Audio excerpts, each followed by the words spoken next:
मैं आशा करता हूँ कि आपने जो तीनों निर्देश मैंने बताए थे आपको वो ध्यान से नोट कर लिए हैं, वो बना के रख लिए हैं। अब आप हम लोग सब देखेंगे गूगल फॉर्म कैसे भरना है। जैसा आप देख पा रहे हैं, ये गूगल फॉर्म का व्यू आपको ऐसा ही दिखने वाला है, आपके मोबाइल के ऊपर भी, आपके कंप्यूटर के ऊपर भी, या तो आपके टैबलेट के ऊपर भी। ठीक है, आपको ईमेल एड्रेस के अंदर आपका ईमेल एड्रेस डालना होगा। करंट स्टेटस के अंदर आप रेगुलर है या एक्स है वो आपको डालना होगा। ठीक है, मैं फ़िलहाल अब पहले आपको एक्स सिलेक्ट करके बताता हूँ कि क्या होने वाला है। ठीक है, नेक्स्ट बटन दबा देता हूँ मैं। नेक्स्ट बटन दबाने के बाद में जो भी निर्देश यहाँ पे दिए हुए हैं ना, आप उसको ध्यान से धीरे धीरे पढ़ते जाइएगा। ये फॉर्म एक्सपायर नहीं होता है, तो आप बिल्कुल शांति से इसको भरिएगा। ठीक है, जैसे यहाँ पे ऊपर लिखा हुआ submit 150 rupees on below link, amount filled in the student fees and total amount. ठीक है, अगर आपने फ़ीस पहले नहीं भरी है, उसकी रिसीट पहले से नहीं निकाल के रखी हुई है, तो यहाँ पे आपको ये लिंक प्रोवाइड की गई है HTTP वाला जो आप ब्लू लाइन में देख रहे हैं। ठीक है, यहीं से आप क्लिक करके आप इजी पे के पोर्टल के ऊपर सीधे सीधे जा सकते हैं।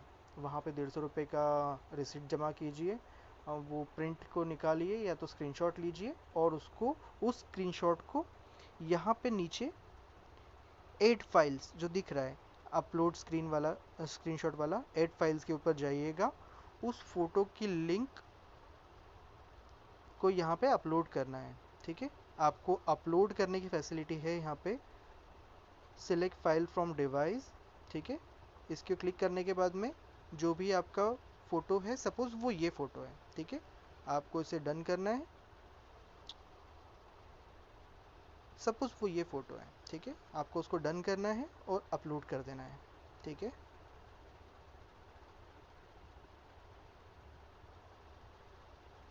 ये अपलोड हो जाएगा।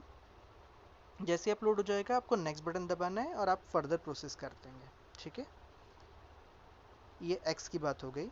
अब मैं फ़िलहाल आपको वापस से बैक ले जाता हूँ रेगुलर स्टूडेंट के केस में। नेक्स्ट बटन दबाना है और आगे चलना है। ठीक है, अब जो एक्स स्टूडेंट थे वो उस जगह पर नेक्स्ट बटन दबाने के बाद में जहाँ जाएंगे ना, वो यही पेज है जहाँ पे भी फ़िलहाल हम लोग आए हुए हैं। ठीक है, रेगुलर वाले डायरेक्टली सीधे यहाँ पे आएंगे, उनको फ़ीस जमा करना नहीं है। तो रेगुलर वाले बच्चे कृपया 150 रुपये भरने की आपको ज़रूरत नहीं है। ठीक है, अब आप यहाँ पे धीरे से आगे पढ़ते जाइएगा तो यहाँ पे आपको क्लियर क्लियर लिखा हुआ है कि अंग्रेजी के कैपिटल लेटर्स में इसको भरना है। ठीक है, आपका रोल नंबर, जो भी आपका रोल नंबर था वो डालना है। नेम आपको कैपिटल लेटर में जमा भरना है।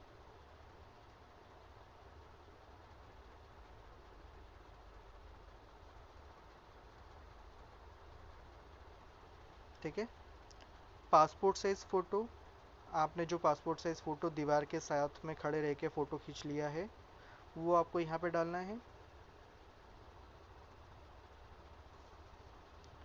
अपलोड कर देना है।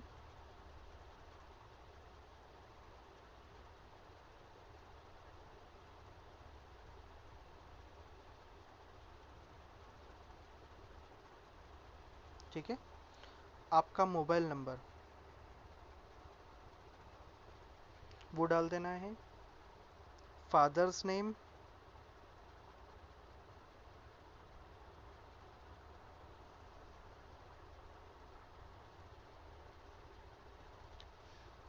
यहाँ पे आप देख रहे हैं आपको एक और एक दूसरा मोबाइल नंबर भी डालना है। तो प्लीज़ आप दूसरा मोबाइल ऐसा नंबर डालिएगा जो कि आपकी सेम डिवाइस में नहीं हो। सपोज़ आपका एक मोबाइल बंद है तो कम से कम आपके दूसरे मोबाइल पे आपसे कांटेक्ट किया जा सके। तो आप वो चीज़ को ध्यान रखिएगा। आपके फैमिली में से किसी एक मेंबर का फ़ोन नंबर यहाँ पे डालना है आपको, या तो फिर आप ही का अगर वो नंबर है तो वो नंबर दूसरी डिवाइस में होना चाहिए, इस डिवाइस में नहीं होना चाहिए। जिस डिवाइस में आपका पहला नंबर है।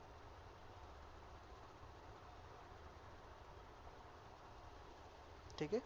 कैटेगरी जो भी आपकी कैटेगरी है, ब्रांच जो भी आपकी ब्रांच है, सेमेस्टर जिस भी सेमेस्टर में फ़िलहाल आप पढ़ रहे हैं। ठीक है। एड्रेस केवल मकान नंबर एवं गली मोहल्ले या गांव का नाम यहाँ पे डालना है। ठीक है। सपोज़ जैसे मैं एक एग्जांपल दे रहा हूँ, आप इस पते के ऊपर रह रहे हैं।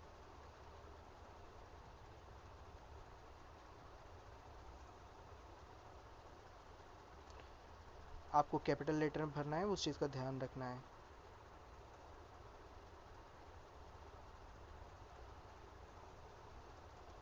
ठीक है। आपका तालुका जो भी आपका तालुका है, डिस्ट्रिक्ट जिस भी डिस्ट्रिक्ट में ये तालुका आता है वो डिस्ट्रिक्ट यहाँ पर सिलेक्ट करना है। पिन कोड गूगल के ऊपर जाके सर्च कीजिए कि आपका जो करीबी पोस्ट ऑफिस है उसका पता वहाँ पे गूगल के ऊपर डालिएगा, तो वो जो नंबर निकल के आएगा वही आपका पिन कोड है, वो आपको यहाँ पे डालना है।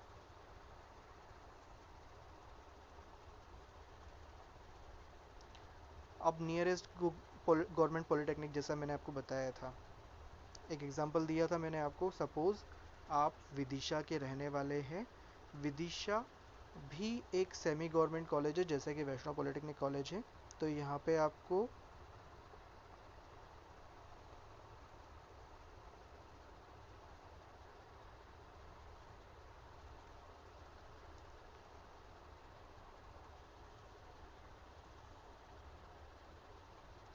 दूसरा आपका नियरेस्ट जो होगा वो एसवी पॉलिटेक्निक भोपाल होगा।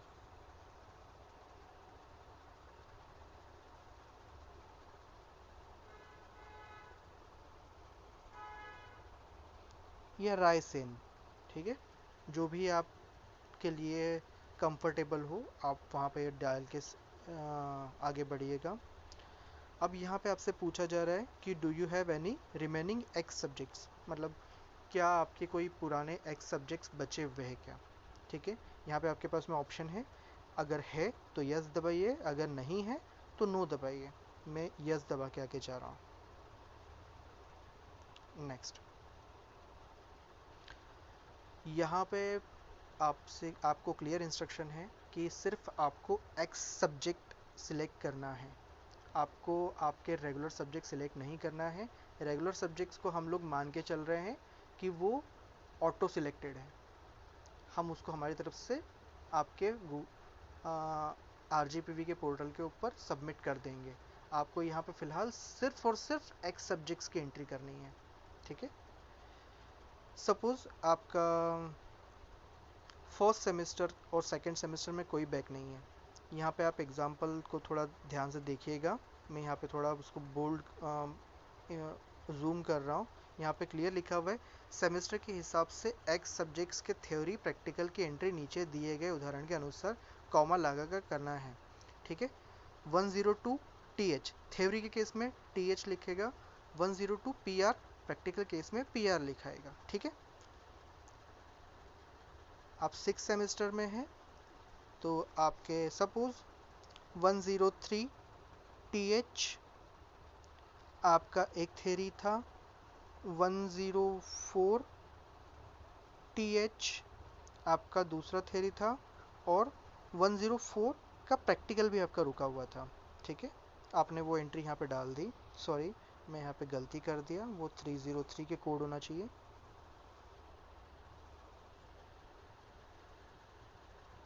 ठीक है। फोर्थ सेमेस्टर में आपका एक सब्जेक्ट रुका हुआ है, 402 थ्योरी। फिफ्थ सेमेस्टर में भी आपका एक सब्जेक्ट रुका हुआ है,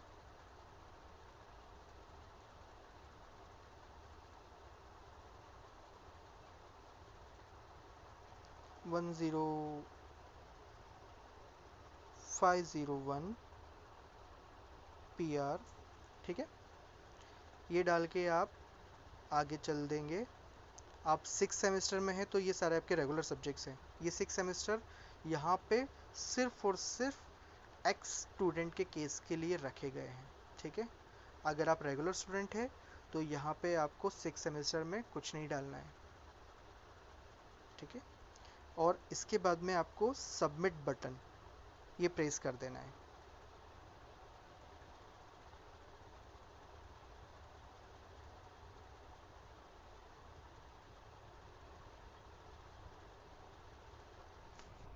जैसे ही आप सबमिट कर देंगे तो आपको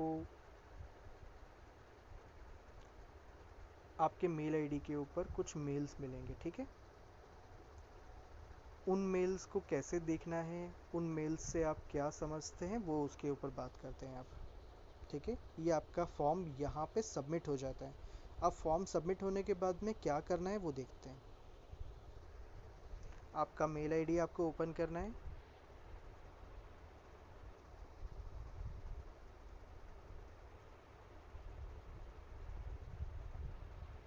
ठीक है। आपको ये एक मेल आया है, ठीक है।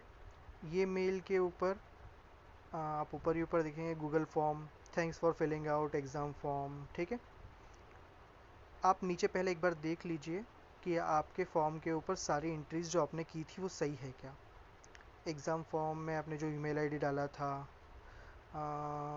आपने जो रोल नंबर डाला था, नाम आपका विदाउट स्पेलिंग मिस्टेक्स सही है, आपका मोबाइल नंबर, फादर्स नेम, दूसरा मोबाइल नंबर क्या ये बिल्कुल सही है,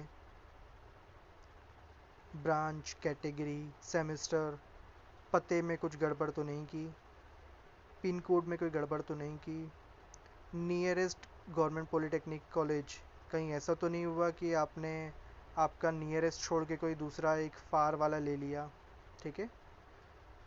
वो देख लेना है। उसके बाद में जब आपने आपके एक्स सब्जेक्ट्स की एंट्री करी थी तो उसमें कोई गड़बड़ तो नहीं करी थी, ठीक है। अगर सपोज़ किसी भी एक चीज़ में कोई गड़बड़ की हुई है तो यहीं पे सबसे ऊपर आपको एडिट रिस्पॉन्स, ठीक है, एडिट रिस्पॉन्स ये बटन दिखता है। आप इस एडिट रिस्पॉन्स के ऊपर जाके आपके रिस्पॉन्स को एडिट कर सकते हैं। सपोज़ ये तो सही था, इसमें कोई गड़बड़ नहीं थी, मैंने अपना रोल नंबर ही गलत डाल दिया था, सपोज़ वो ये था, मुझे 29 डालना चाहिए था, मैंने 19 डाल दिया गलती से। अमित वागले स्पेलिंग सही है, ठीक है। हाँ, ये मोबाइल नंबर भी मैंने गलत डाल दिया, वो ये था, ठीक है। बाकी सारी एंट्रीज सही है मेरी, बाकी सारी एंट्रीज में कोई गड़बड़ नहीं है। नेक्स्ट बटन और सबमिट बटन, जैसे आप सबमिट करेंगे तो जो भी आपने आपकी एंट्रीज़ को अपडेट किया है वो एंट्रीज़ आपको यहाँ पे मिल जाएगी, आपके मेल आईडी के ऊपर वापस से आपको मिलेगी।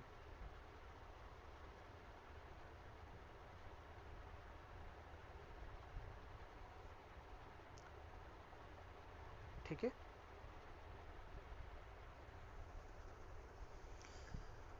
इसके अलावा आपको एक और मेल आएगा जो कि कुछ ऐसा होगा,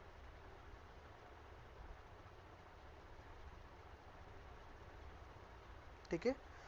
यहाँ पे लिखा होगा स्टूडेंट का नाम, please check attach print and if you find anything need to update then go to your mail ID and find form response and update the form.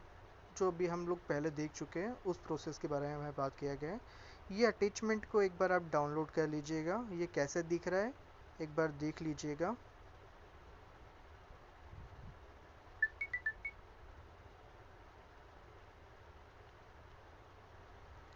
ठीक है, Shri Vaishnav Polytechnic College Indore, MOG Lines, ये सारी fields आपकी बराबर है, एक printed document के ऊपर आपको देखने को मिल रहा है यहाँ पे, ठीक है।